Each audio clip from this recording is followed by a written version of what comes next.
যে মেয়েদের এমন কোন ব্রত আছে যে এ জন্মে যাকে স্বামী রূপে পেয়েছি পরের জন্মে আবার পাবো? কোনো ব্রত আছে? তুমি বারবার আমাকে বলতে, তাই ভাবলাম আজকের ভালো তিথি আছে, তোমাকে সেই ব্রতটা দিয়ে যে আজকেই করলে তুমি এ জন্মে অর্জুনকে পেয়েছো, পরের জন্মে অর্জুন। শেষ হয়ে গেল হরিনাম। মায়েদের বলি শেষকালে, আপনারা এবারে যাকে পেয়েছেন স্বামী রূপে পরের বারে আবার চান? ওই যিনি ঘুমিয়ে গেছে বলুন চায় কিনা? তবে বলা কঠিন আছে, অনেকেই আছে বদলাবার জন্য অপেক্ষা করছে। মানে আমি ঠিক বলেছি বোধহয়? হ্যাঁ, বলে এবারে যা হওয়ার হয়েছে ভোলানাথ পরের বারে বদলে দাও।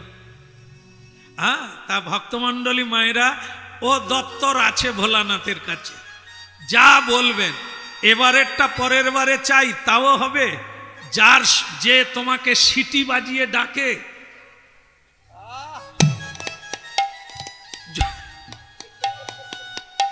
এই যে শিব চতুর্দশী দিন না, শিব চতুর্দশী দিন মা পার্বতী ফ্যাঁস ফ্যাঁস করে কাঁদছে। ভোলানাথ বলে আমি ধরাধামে যাব, শিব চতুর্দশীতে মাথায় জল ঢালবে আর তুমি কাঁদছো? বলে ভক্তের যেরকম চাপ, আমার মনে হচ্ছে তুমি আর ঘুরে আসবে না। মানে বেশিরভাগ মায়েরাই তো জল ঢালে, তা তুমি যদি কারো ফাঁদে পড়ে যাও, মানে প্রেমে পড়ে যাও, আমি আর পাবো? এত ভক্তের চাপ, মানে জল ঢালার চাপ। তা তুমি, ভোলানাথ হেসে বলছে ভুলে যাও। এই যে এত লোক জল ঢালছে, কিভাবে জল ঢালছে তুমি জানো না পার্বতী? আমাকে কেউ চায় না, সবাই মেয়েরা, বিশেষ করে কুমারী মেয়েরা, ওরা জল ঢালছে আর আমাকে জড়িয়ে ধরে বলছে, বাবা পাড়ার দিলীপের সঙ্গে আমার ইন্ডি বিন্ডি। দিলীপ বল, মেয়েগুলো উল্টে পড়ে যাচ্ছে। পাড়ার দিলীপের সঙ্গে ইন্ডি বিন্ডি, তুমি ওইটা মিলিয়ে দাও, তুমি কৃপা করো। ভোলানাথ বলে তো সোজা ব্যাপার, তুই তো আগের থেকে ঠিক করে রেখেছিস, লেগে যাবে চলে যা, জুড়ে যাবে চলে যা। আর যারা বিয়ে করেছে তারাও জল ঢালছে, তারা জল ঢেলে বলছে, বাবা এবারে তোমার মাথায় জল ঢেলে জল ঢালা স্বামী পেয়েছি। খালি সন্ধেবেলা পা টলে, তুমি কিরকম দিয়েছ কি, এই জন্য বদলে দাও।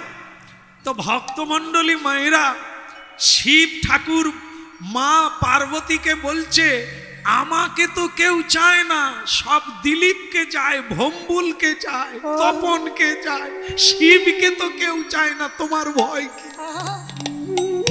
বুঝতে পেরেছে? 4 বার শিবের মাথায় জল ঢেলে তার কপাল পুড়ে গেল, ভালো স্বামী পেল না। শিবকে দোষ দিচ্ছে, বলা না আমি 4 বার জল ঢেলে শেষকালে আমারই কপাল পুড়লো। ভোলানাথ বলে, আমার স্টকে কত দেবতা বন্দী হয়ে আছে, তোদেরকে দেব বলে। তোরা মেয়েরা, তোরা তো ভুল করিস, আমার কাছে তপনকে চাস, ভম্বুলকে চাস, বিপিনকে চাস, কিন্তু আমাকে তো কেউ চাইলি না, আমার উপরে কেউ তো ভার দিলি না, তাহলে আমি দেবতাকে দিয়ে দিতাম। তাই ভক্তমণ্ডলী মায়েরা, ভুলটা কোনো দেবতার নয়, আমাদের। হ্যাঁ, ও 10 বার কার্তিক পুজো করেন, এমন কার্তিক এসে ঢুকবে, দেবতা কার্তিক নয়। এ হচ্ছে, আর বলার লাগবে কি, মা মারা বাপ মারা ছেলে ঢুকবে তোমার ঘরে কার্তিক পুজো করে। হ্যাঁ, কার্তিকের কাছে তো চাননি, চেয়েছেন কামে উদ্দীপন হয়ে ছাগলের মতো মিলন হয়েছে। তা তোমার গর্ভে তো দেবতা আসতে পারে না, এই জন্য হরিনাম শোনার লাগবে, বহু জন্ম শোনার লাগবে, তবে তো দেবতাকে পুত্র রূপে কোলে পাবে, দেবতাকে স্বামী রূপে পাবে, দ্রৌপদীর মতো। কি তাই ভক্তমণ্ডলী মায়েরা, আজকের লীলায় কি হচ্ছে? সুভদ্রা দেবী বলছে, তাহলে ব্রতটা কবে করব দেবর্ষি নারদ? আজকের রাত্রে রাত 12টা অবধি ব্রত চলবে। 12টার পরে এই ব্রতের নিয়ম, একা করে গঙ্গা স্নানে যাবে রাত্রিবেলা, কাউকে সঙ্গে নেবেন। হ্যাঁ, আরো একটা কথা, যদি সেখানে কাউকে দেখো ভিক্ষা চাইছে, কিছু চাইছে, না দিয়ে ফিরো না। ভক্তমণ্ডলী মায়েরা, গুরু দেবর্ষি নারদ, জগৎ গুরু দেবর্ষি নারদ কি উপদেশ দিলে? আজ রাত 12টায় কেউ কিছু চাইলে না বলো না, যাও গঙ্গা স্নান করে আসবে রাত 12টায়। আর এদিকে নারদ ফিরে এসে সেই চিত্রসেনকে বললেন, তুমি গঙ্গার ঘাটে চলে যাও রাত 12টার সময়। কোন মেয়ে মানুষ যদি গঙ্গা স্নান করে ওঠে, তুমি তার পায়ে পড়ে যাবে, আর তুমি বলবে আমি বাঁচতে চাই, যতক্ষণ না দেবে তুমি চরণ ছাড়বে না। তাহলে তাকে বলল রাত 12টায় গঙ্গা স্নানে যাবে, একে বলল গঙ্গার ঘাটে অপেক্ষা কর। বলো রাধে রাধে রাধে রাধে হরি বল। হরি বল। এইবার সুভদ্রা জননী চলিল তখনই, হাতে লইয়া ফুলের সাজি। সুভদ্রা জননী চলিল তখনই, হাতে লইয়া ফুলের সাজি। আরে আরে সুভদ্রা জননী চলিল তখনই, হাতে লইয়া ফুলের সাজি। ওই সুভদ্রা জননী চলিল তখনই, হাতে লইয়া ফুলের সাজি। বলে মাতা গঙ্গা তুমি ওগো অন্তর্যামী।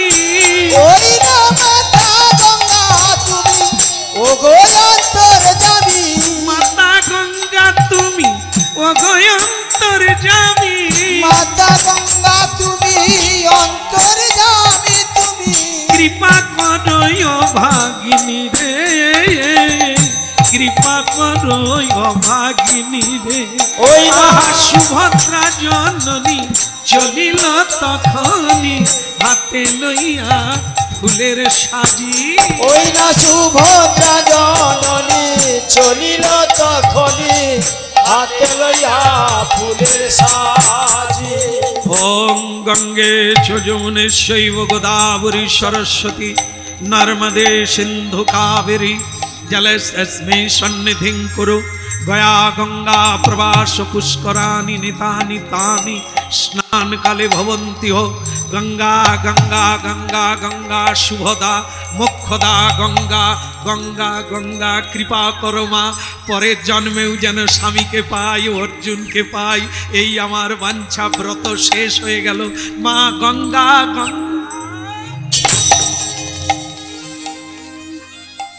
নারদ ঠাকুর কাকে বলে দিয়েছে পায়ে পড়ে যাবে? কাকে বলেছে মা? সেই যার মরার কথা আছে আগামীকাল সকালবেলা, তাকেই বলে দিয়েছে দেবর্ষি নারদ। নাম তার চিত্রসেন। আহা পড়িল চরণ তলে, দেখো পড়িল চরণ তলে। ওই না পড়িল চরণ তলে, পড়িল চরণ তলে। আহা পড়িল চরণ তলে, কিবা পড়িল চরণ তলে। পড়িল চরণ তলে, পড়িল চরণ তলে। বলে এইবারে কৃপা কর বলে, পড়িল চরণ তলে। ওই না এইবার কৃপা কর বলে পড়িল চরণ তলে। এখন ভক্তমণ্ডলী মায়েরা চিত্রসেন সুভদ্রা দেবীর চরণে পড়ল। সুভদ্রা দেবী বললেন, বাবা আমি আপনার মেয়ের মতো, আপনি পায়ে ধরলেন কেন এত রাত্রে, উঠুন ছেড়ে দেন। সে চিত্রসেন বলে, আগে বলো মা, আমি যা চাইব তুমি তাই দেবে? আহা, আমি রাজকন্যা, আমার রাজ রানী, আমার অদেও কিছু নেই, আপনি বলুন আপনি কি চান? আমি বাঁচতে চাই মা। বাঁচবেন? আপনি তো বেঁচে আছেন। না মা, কাল আমার মরার কথা, আগামীকাল সূর্য উঠলেই আমি মরে যাব। এখন বলো মা, তুমি আমাকে কথা দিয়েছো, যা চাইবো তাই দেবে, আমি বাঁচতে চাই। তুমি যদি না বলো তো চলে যাও, আমার কিছু করার নেই, তোমার ব্রত পূর্ণ হবে না। পয়সা দিলেও হবে না।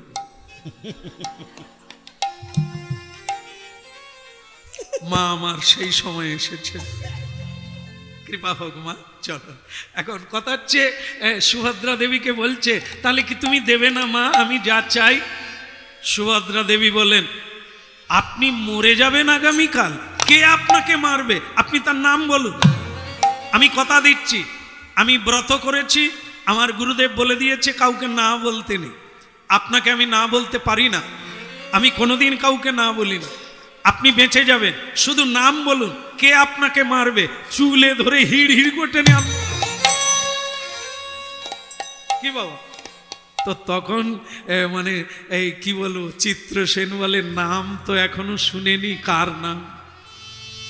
সুভদ্রা বলে, আরে মুশকিল, খালি হাঁ করে উল্টো দিকে তাকান কেন, বলুন তার নাম বলুন। তখন সুভদ্রা দেবী বলাতে তিনি বলছেন, তার নাম কৃষ্ণ। ও আচ্ছা, কার নাম বললে? কৃষ্ণ। সে তো আমার দাদা, সে তো আমার গুরু, সে তো ভগবান। তিনি কাউকে যদি মারবেন বলে এ পৃথিবীতে দ্বিতীয় কেউ নেই তাকে বাঁচায়।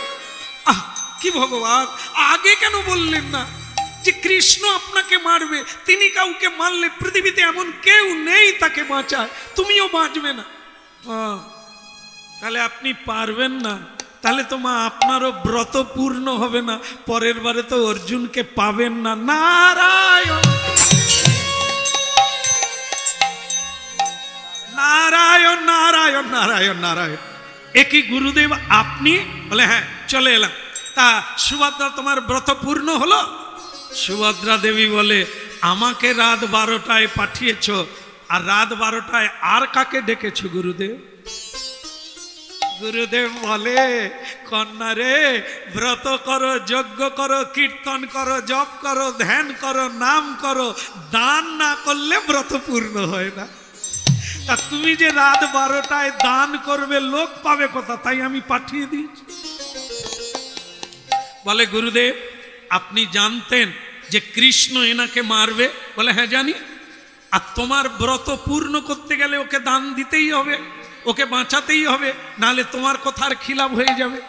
বলে, গুরুদেব তাহলে আপনি এরকম? বলে, আমার নাম এরকমই, যেতেও কাটি। গুরুদেব যদি জীবনে এরকম পান তাহলে বেঁচে যাবেন। কিরকম বলুন তো? আপনি যতটুকু যা করুন বাকিটা তিনি সেরে নেবেন। কিরকম জানেন তো? আগে হতো, এখন সেগুলো আর হয় না।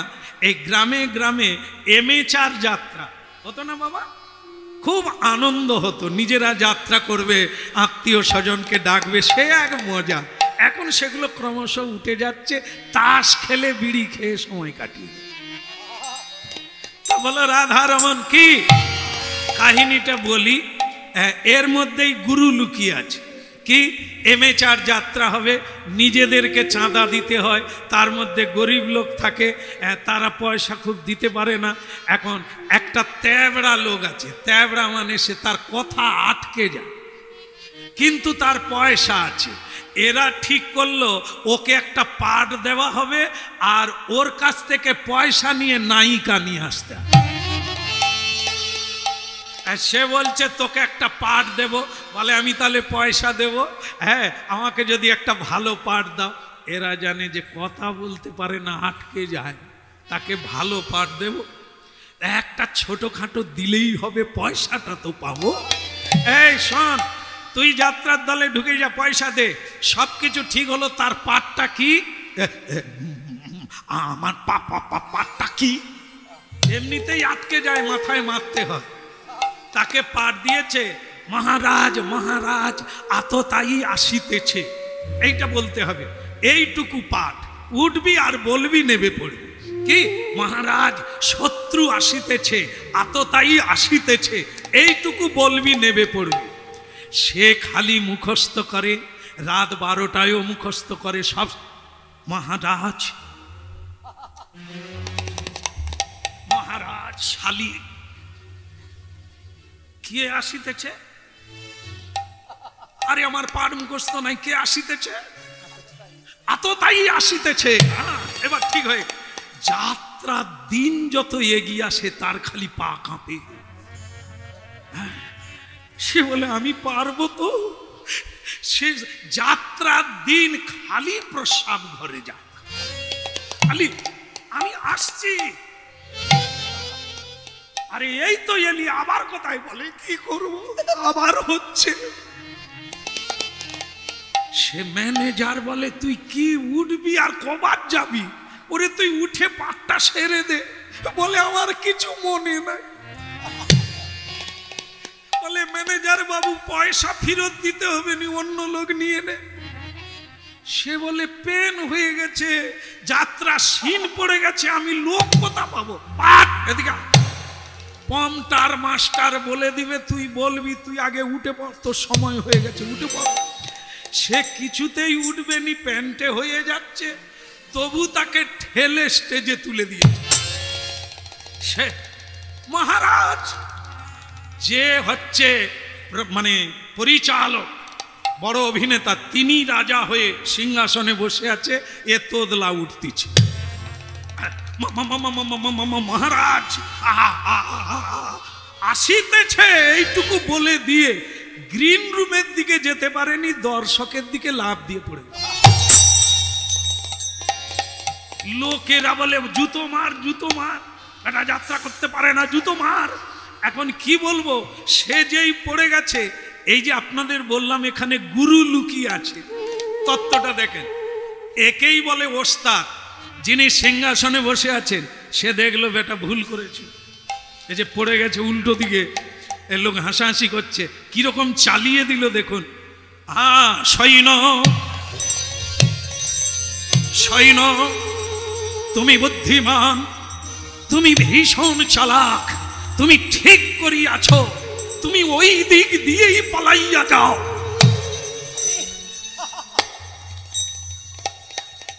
দর্শক বলে তার তো এটাই অভিনয়। আমরা বলি ভয়ে পড়ে গেছে। রাজা বলল, সৈন্য তুমি আমাকে সুখবর দিয়াছ, আমার গলার হার তোমার গলায় পরিয়ে দেব, তুমি ওই দিক দিয়েই চলিয়া যাও, সাঁওতাল পর্বত পার হইয়া যাও। যারা হাসছিল তারাও তালি বাজায়। এই হচ্ছে গুরু। তুমি কতটা করবে করো, কতটা ভুল করবে করো, আমি ঠিক করে তোমাকে চালিয়ে দেব। কি যেটা নারদ গুরু করলে, কি তোমাকেও দান করতে হবে, একেও বাঁচতে হবে, এই দুটো মিলিয়ে দিলাম। এরকম গুরু চাই। আমাদের কেউ ঠিক করে নেবে, গোবিন্দকেও অনুরোধ করবে, আর মিলিয়ে দেবে গোবিন্দের সঙ্গে, এই গুরুর নাম জপ। তাই তাই এখন দেখো সুভদ্রা একটাই কাজ, যদি স্বামীকে পেতে চাও তাহলে একে বাঁচাতে হবে, বাঁচবে। আমি সুভদ্রা, জীবনে মিথ্যে বলি না, আমার বাক্য ফেল হবে না, উনি বাঁচবেন। তাহলে তুমি কি কৃষ্ণের সঙ্গে যুদ্ধ করবে? না, আমি একা না, আমার স্বামীকে লাগিয়ে দেব। নারদ বলে ওই জন্যই তো কান টানতে এসেছি। হ্যাঁ, তোমার স্বামী যুদ্ধ করবে, ওনার বন্ধু হয়, ভগবান হয়, যুদ্ধ করবে? সুভদ্রা বলে মেয়েরা কি না পারে, স্বামীকে এমন পটাবো যুদ্ধ করতে বাধ্য। আচ্ছা, রাত্রিবেলা মেয়েরা আগে খেয়ে শোয়ে না পুরুষরা আগে শোয়ে?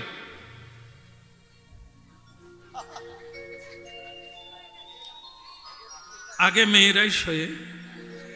মায়েরা বলে এখন বদলে গেছে, বলে আগে পুরুষরা আগে শুয়ে পড়তো, তারপরে আমরা কাজটা সেরে তারপরে খেয়ে এসে শুতাম। এখন নাকি আগে মেয়েরাই।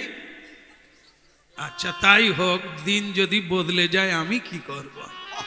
তবে আমরা তো সেদিনের কথা বলছি, সেদিন কিন্তু অর্জুন আগে শুয়ে পড়েছে। এইবার সুভদ্রা দেবী গিয়ে ওই কথাটাই তো বলতে হবে স্বামীকে। আপনারা এই জায়গাটা বলবো না, ছেড়ে দেবো, এ তো শেষ হয়ে গেল। মানে যাদের স্বামী দেখবেন কথা শোনে না, যা আনতে বলেন আনেন না, আজকের এই ঔষধটা লাগাবেন, কালকেই কাজ হবে। যদি কেউ ঘুমিয়ে যায় ডেকে দেবেন, এটা শুনে ঘুমিয়ে পড়ুন, কারণ খুব কাজের কথা। বলি, বলো রাধা মাধব কি। যে স্বামী কথা শোনে না, মেয়েদের কাছে এমন একটা জিনিস আছে, সেইটা কালকে কাজ করুক। যদি আপনাদের স্বামী থাকে অসুবিধা হতে পারে, তবুও বলি বোধহয় আসেনি কেউ। কিরকম? সুভদ্রা যেটা করছে আপনারাও করবেন। স্বামীকে কালকে যুদ্ধে লাগাতে হবে কৃষ্ণের বিরুদ্ধে। কিরকম করতে হবে, ট্রিটমেন্ট করতে হবে। দেখুন, এটা করেন আপনারা? পদসেবা, পদসেবা করেন না? করবেন, করলেই দেখবেন অনেক কাজ হবে। যেটা চাইবেন সেটা অনায়াসে হয়ে যায়।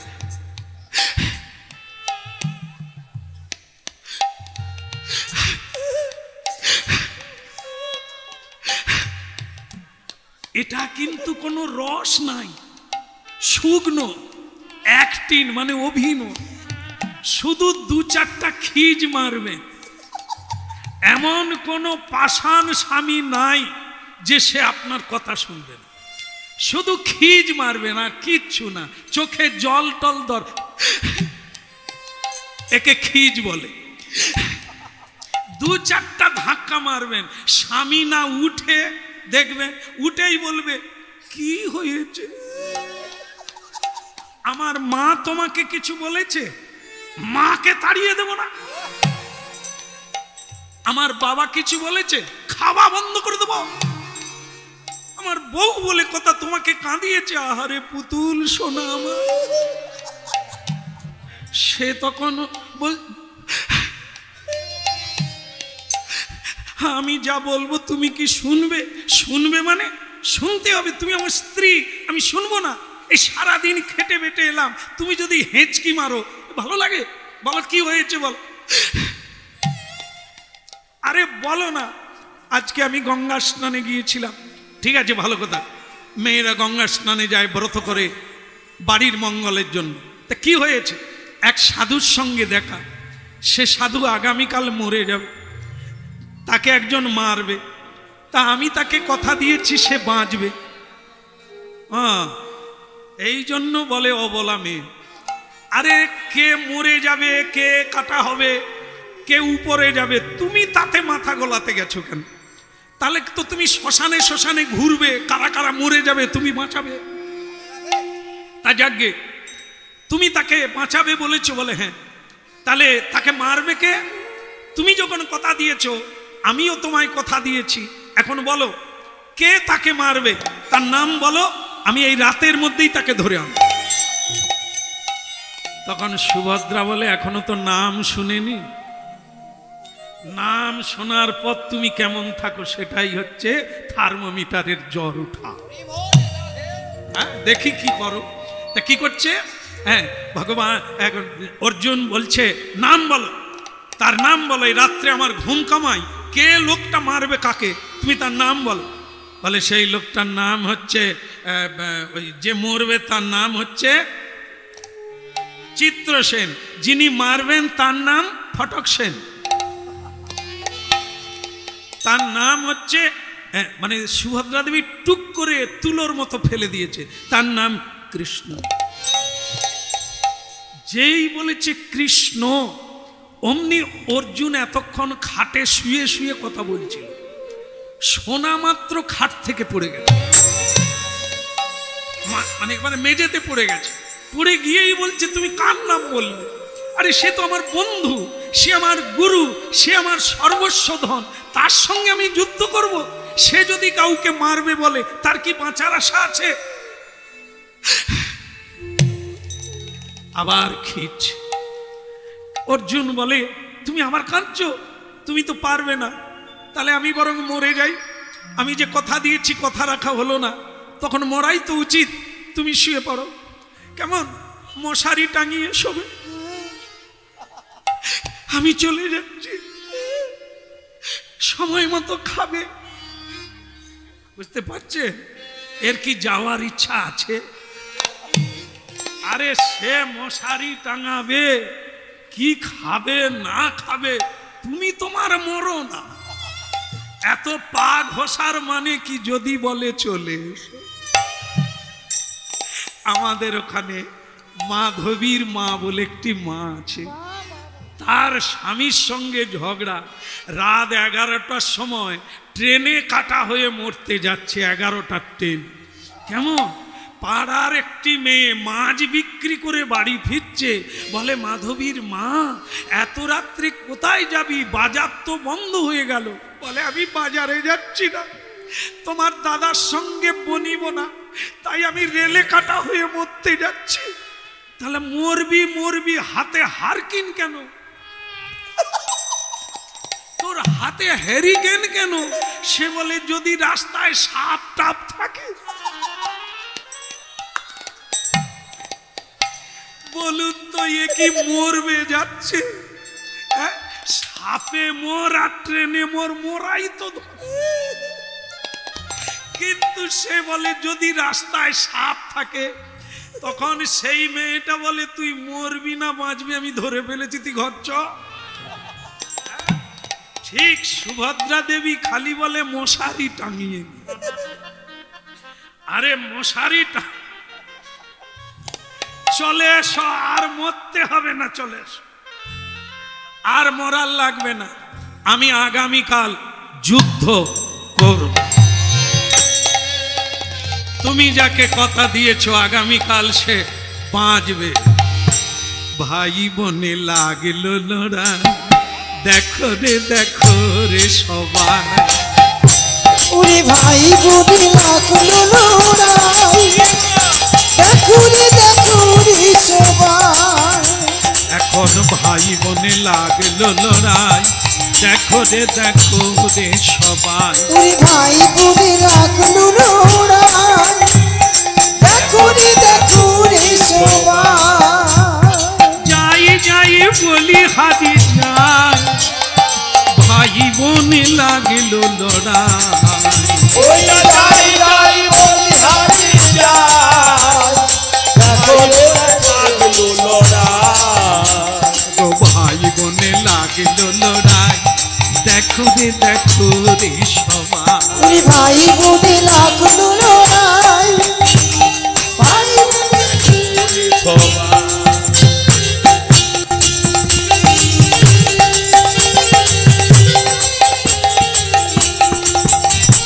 ভাই বোনে লাগলো লড়াই, দেখো রে সবাই। ভাই বোনে লাগলো লড়াই, দেখো রে সবাই।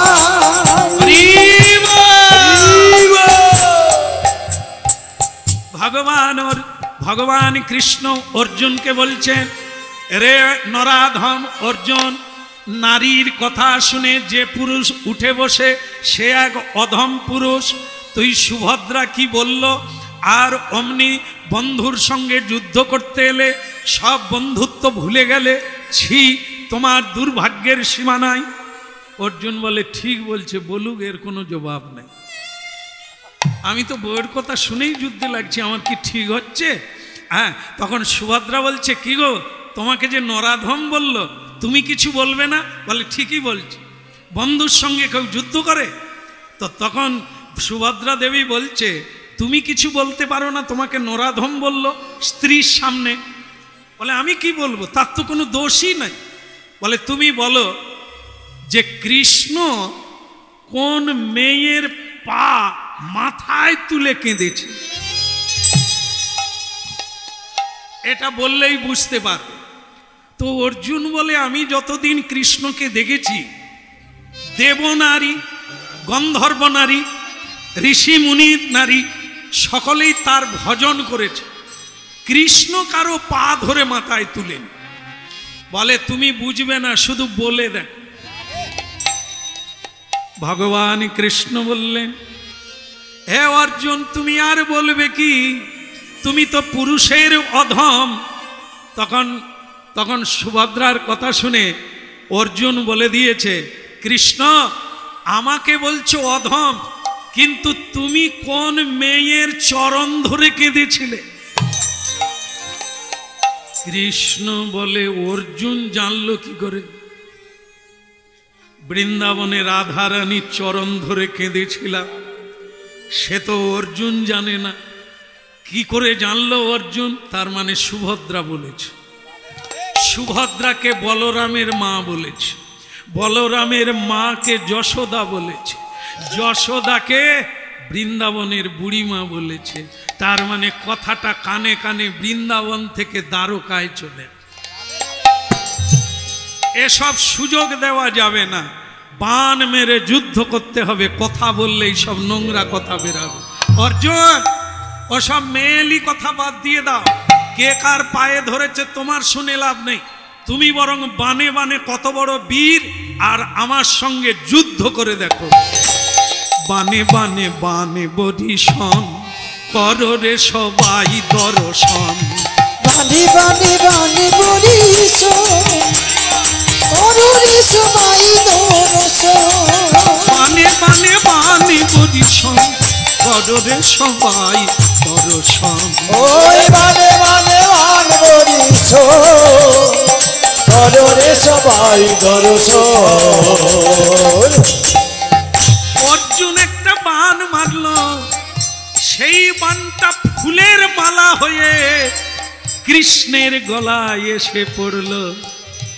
কৃষ্ণ বলে, শিষ্য আমার ঠিকই আছে, মেয়ের কোথায় যুদ্ধ করছে বটে, কিন্তু শিষ্য আমার শিষ্যই আছে। কৃষ্ণ তখন একটা বান মারলেন, সেই বানটা ফুলের মালা হয়ে অর্জুনের গলায় পড়ে গেল।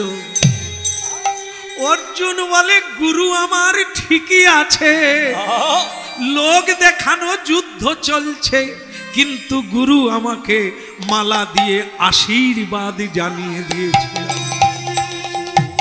এখন গুরু শিষ্যে ভক্ত ভগবানে লড়াই চলছে। ওদিকে দেবতাগণ দেখছে গগনের উপরে। ব্রহ্মা এসে বলছেন, ভগবান এ কি করছেন আপনি?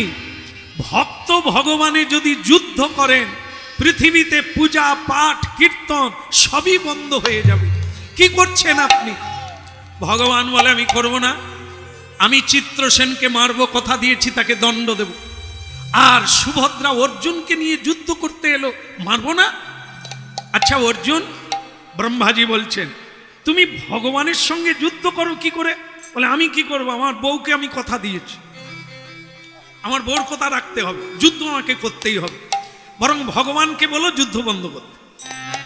হে ভগবান, অর্জুন তো তার স্ত্রীর কথায় যুদ্ধ করছে, তার ইচ্ছা নাই, কিন্তু তুমি বন্ধ করে দাও। ভগবান বলে, আমি কোনোদিন মিথ্যে বলি না, যুদ্ধ করব বলেছি তাই করব, ওকে মারবো বলেছি মারবো।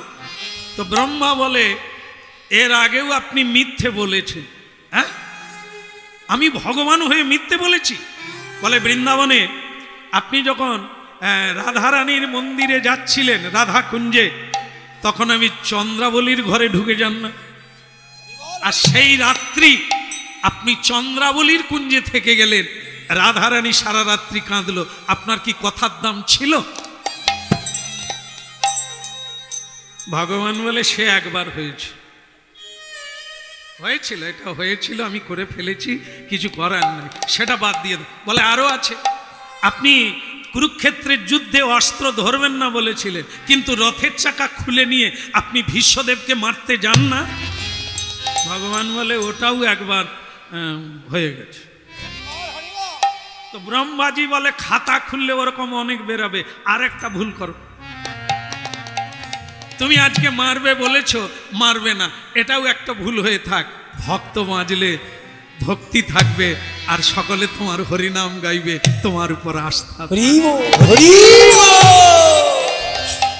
ভগবান এত সরল জানেন, নিজের কলঙ্ক হোক, মিথ্যা নাম নিজের উপরে চেপে যায়, ভক্ত যেন বেঁচে যায়। বলে তবে তাই হোক, ব্রহ্মা আজকে যার মরার কথা সে বেঁচে যায়, আমি হেরে যাই, আমার কলঙ্ক হোক, আমার দুর্নাম হোক, ভক্ত বেঁচে যাক। কারণ আমি মুখে বলে দিয়েছি ভক্ত আমার মাতা পিতা, ভক্ত আমার চেয়ে বড়, বেঁচে যাক। যা বলে দিয়েছে বেঁচে যাক। কার গায়ে পানের পিচ ফেলছিল? গালব ঋষি। সে কিন্তু বাড়ি যায়নি, কদম গাছের গোড়ায় বসে আছে। সে বলে আমি মরি নাই, মরি নাই, মরি নাই, মরি নাই, আমি মরি নাই, মরি নাই, মরি নাই, মরি নাই। এই যে ভগবান কৃষ্ণ হয়ে তুমি আমাকে বললে 3 দিনের মাথায় মারবে, এখন বলছো বেঁচে যাক, আমি এখনো মরি না, কথার বাক্য রাখো। ভগবান বলে সর্বনাশে যে এইখানেই বসে আছে কে জানে। সুভদ্রা, এই সুভদ্রা বলে দাদা কি করব? বলে তুই ওই গালব ঋষির পায়ে পড়ে যা, উনি মেয়েদের খুব করুণা করে, বিয়ে করেন না, সবাইকে মা বলে, তুই পায়ে পড়ে যা। যেই সুভদ্রা পায়ে পড়েছে, বলে মা তুই কি চাস আমার পায়ে পড়লি? সুভদ্রা দেবী বলে আজকে যার মরার কথা সে বেঁচে যা। গালব ঋষি বলে তোর বুদ্ধিতে হয় না, তোকে কে পাঠিয়েছে? তো দাদা কৃষ্ণ, সেই কৃষ্ণকে বলে দে, কৃষ্ণকে বলে দে আমি ছেড়ে দিলাম, যার মরার কথা সে বেঁচে যাক। তবে তোমার দাদা কৃষ্ণকে, মানে সেইখানেই কৃষ্ণ দাঁড়িয়ে আছে, নিজে কৃষ্ণকে বলছে না, বলছে তোমার দাদা কৃষ্ণকে বলে দাও যেন এরকম ভক্ত না হয়, হরিনাম করবে আর ভক্তের গায়ে পানের পিচ ফেলবে, এরকম ভক্ত যেন না তৈরি করে। কৃষ্ণ বলে সুভদ্রা তুমিও বলে দাও, এটার কোনো দিন হবে না। কিরকম হচ্ছে বলুন তো? সেইখানেই দাঁড়িয়ে আছে, কেউ সরাসরি কথা বলছে না। কারো বাড়িতে ঝগড়া হলে স্বামী স্ত্রীতে, আত্মীয় যদি এসে যায়, স্বামী স্ত্রীতে কথা হয় না, কে আগে কথা বলবে? মানে সকালে ঝগড়া হয়েছে, দুপুরবেলা আত্মীয় ঢুকে গেছে, এদের তো কথা হয় না, বাজারে মানে বাড়িতে কোনো বাজার নেই, কে আগে কথা বলবে? যত দায়িত্ব তো মায়েদের। মায়েরা কি করবে? মা তখন ব্যাগ নিয়ে গিয়ে সেই স্বামীর কাছে গিয়ে বলে, একটা বাচ্চা 2 বছরের ছেলে হামাগুড়ি দিচ্ছে, তাকে গিয়ে বলছে খোকা তোর বাবাকে বল বাড়িতে আত্মীয় এসেছে, বাজার ঘাট নেই, বাজার করে আনতে বল। মানে সেইখানেই স্বামী দাঁড়িয়ে আছে, এই বাচ্চাকে লক্ষ্য করে বল। স্বামী বলে না হয় স্বামী স্ত্রীতে 2 কথা হয়েছে, হতেই পারে, তা বলে আত্মীয় এসেছে কথা বলবে না, ওই বাচ্চাকে লক্ষ্য। সেও তখন বলে খোকা তোর মাকে বল পকেটে পয়সা নেই। এবার কে যাবে? ওই বাচ্চাটাকেই যেতে হবে। কি এখানেও তাই, কৃষ্ণ আর এই গালব ঋষি দাঁড়িয়ে আছে, কিন্তু কথা হচ্ছে না। বলছে তোমার দাদাকে বলো, তিনি বলছেন গালব ঋষিকে বলো কলিকালে আমি গৌরাঙ্গ হয়ে যাব, শ্রীচৈতন্য হয়ে যাব, হরিনাম করব আর অপরকে শিখাবো কিভাবে হরিনাম করে মুক্তি পেতে হবে। এই হলো রাসলীলার পরিণতি। রাসের শেষে ভগবান বলেছিলেন এই রাস কলিকালে যাবে, সকলে একসঙ্গে হরিনাম গাইবে মহাপ্রভুর সঙ্গে। নিতাই গৌর হরি। সবার মঙ্গল কামনা করে আজকে মিলন রাখলাম। আবার যদি মহাপ্রভু কোনোদিন টেনে আনে নতুন করে আস্বাদন হবে ভক্ত ভগবানের দোহার মিলন মাধুরী ওই ভক্ত ভগবানের দোহার মিলন মাধুরী এ বলে চাঁদ বদনে সবাই মিলে বল গৌর হরি ওই না চাঁদনে সবাই মিলে বল গৌর হরি শ্রীকৃষ্ণ চৈতন্য প্রভু দাসের অনুদান শ্রীকৃষ্ণ চৈতন্য প্রভু দাসের অনুদান বলে সেবায় অভিলাষী চাখে নরোত্তম দাস সেবায় অভিলাষ চাহে নরোত্তম দাস হরি বল হরি বল হরি বল হরি বল হরি বল হরি বল হরি বল হরি বল হরি বল হরি বল হরি বল হরি বল হরি বল। আপনারা মঞ্চে উঠবেন না, আপনারা নিচে দাঁড়ান।